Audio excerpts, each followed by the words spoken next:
The next two poems are about jealousy, which is something I've really struggled with throughout a lot of my life. So this is a poem that I wrote many years ago, and then the second poem is another poem that I wrote recently about the same topic, but just me a little bit older and a little bit wiser and still jealous. This is a poem called A Simple Love. Of course, when she said she envied my simple love, I felt a sick pride, content to be some sort of paradigm of primitive tenderness because I never let any woman see my many moods. Often my love was anything but, and I knew we shared the same simple loneliness saturated with the girl's grace, though I could never admit to that wallflower truth. I wanted to tell her that I felt an exigency each night to write a poem because there was no one to speak to. I wanted to say that my days were marred by a gray dust too, and how much longer did we have to wait to see a silver light?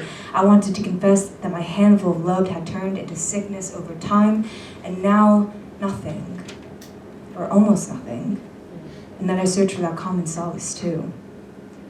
But instead I stifled that feeling and stranded it somewhere in the soundless part of my mind, and I looked at her sad eyes, a bona fide mirror of mine, and thought that at least I was not alone.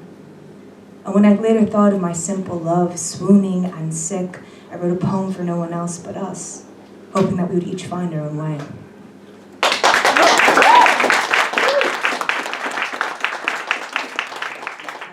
So this is another poem that I wrote kind of recently, and it's called So Long. No, I'm not afraid of her name anymore. Not afraid of each cutting syllable, its shiny veneer, and everything it once meant to me. I'm not afraid of her photo nowadays either, or those strangers on the subway who have the same face, same skin, same hair. You could swear it was her if you just close your eyes. No, I'm not afraid since I spent so many years seeing her everywhere. On Rockaway Beach on my 21st birthday when I got that sweeping feeling she'd always be there, muscled into my memory until I turned 24, though I never felt happy being her. Not when I wore the same clothes that never fit me or heard her voice on the street. Not even when I stared at my face so fastidiously in the mirror, I couldn't believe it was me. So long to all that time I spent trying to be another woman, and those nights I felt the same sickness, because it's all I would let myself see.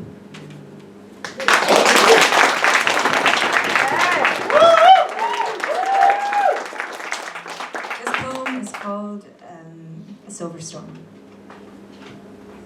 Came rolling in the sky today. It tapped up the windows and slammed all the doors, redolent of an old lover from years ago. It took the same shape, had the same cutting wind capable of shrouding the air, impervious to everything around it, a man who knew of nothing but himself. Well, I swatted at that wind and shouted right as it thundered, though by now it had already engulfed me whole. And I stood there, alone, with that silver storm around me, listening to its listless cry. How was I supposed to know to not be afraid? I suddenly felt very awake, aware of the silver storm passing through me, of the wind beginning to calm, and felt nothing but sorry. As I watched it make its way down the road ahead, a rare formation of silver and light that I had mistaken for someone else.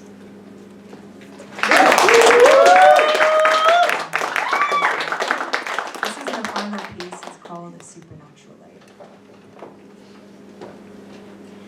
In a dream, I saw a supernatural light, and it was flooded with lovers, and good God, I could not look away.